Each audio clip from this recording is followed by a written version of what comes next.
attended my first art talk. This year I'm up here. I'm nervous, but it's a very cool thing that we get to have this chance. I'll show you some of my work tonight.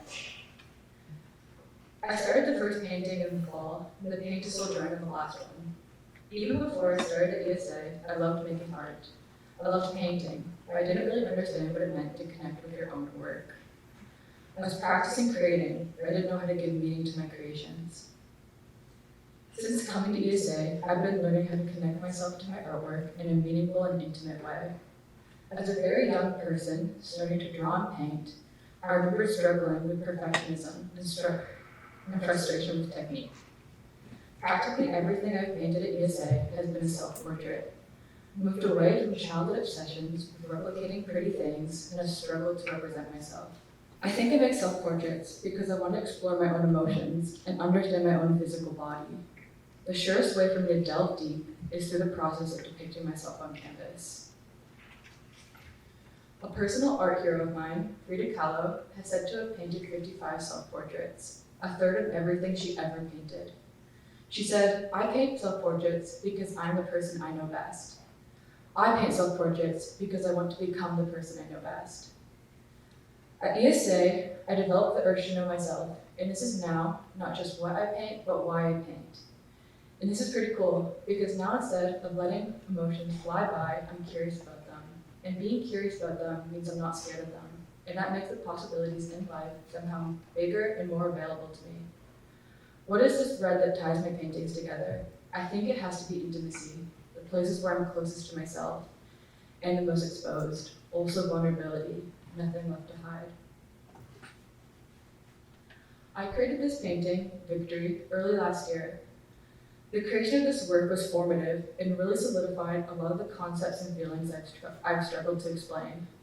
The piece was censored after it was accepted into the Because I'm a Girl show, which gutted me, but it forced me to make a difficult decision. Do I fight the administration? Do I give up? Or do I show the painting elsewhere?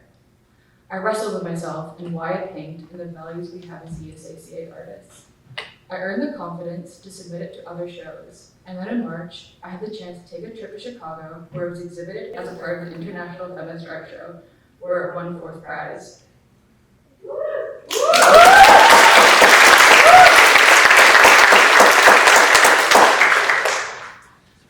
This is a joke from October when I created Victory to my most recent piece. I've become more confident in expressing vulnerability and the subtleties of intimacy. But just as I learn to express myself, something else happens. I have to learn to deal with people's interpretation. Expression yields its opposite, interpretation. In this past year especially, I found it difficult to deal with some of the interpretations people have of my art. As soon as they see that the parents I'm depicting are 2 women, that have 2 moms, they allow themselves only a narrow interpretation of what that means.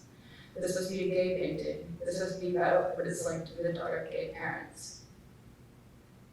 The narrowness of this interpretation upsets me, and it upsets my search for intimacy and vulnerability in my artwork. With those countless hours I stand painting, I think of many things, memories sometimes, the future and what it holds, the last conversation I had, sometimes nothing related at all. But I can tell you, not much do I think about having 2 moms and what that says about me. I don't think it says anything. I do not want people to see me narrowly as being the daughter of gay mothers, but rather see my attempt to paint the advanced emotional connections between family members, and in my case, how those connections work in families with multiple households. This is my specific experience, not a generic category imposed on top. If art is about expression, what do you do when you are misinterpreted? People will say, and I agree, that you cannot control what happens to your art once you put it out there. In other words, you can control expression, but not interpretation. I make large paintings, I think, as an attempt to break out of small boxes. The last one I finished was 4 by 5 feet. And so, I'm going to paint, but I'm also going to keep painting, because this is just the nature of the thing. I'm going to use my last minute of my time to say something about Mr. Berry and the program he built at ESA. I want to say clearly that the students at ESA, CA, and our families and our teachers know that the TSB has made a huge mistake in the way they've come after the program. The TSB does not care about our program or about the arts or about access to specialized programs. If they did, they would have gone about this in an entirely different way. They would have decided to fund our programs instead of defunding them. Before it closed down, art. I used to go to Curry's art store on Queen Street all the time.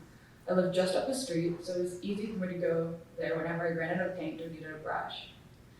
And before Mr. Berry knew me, but when I already knew who he was, I saw him at Curry's. He was at the cash and walked out carrying 2 giant shopping bags, one in each hand. He could hardly fit in the door. I just stood and watched. We all know that those supplies are for us, and the TDP didn't pay for them. He did.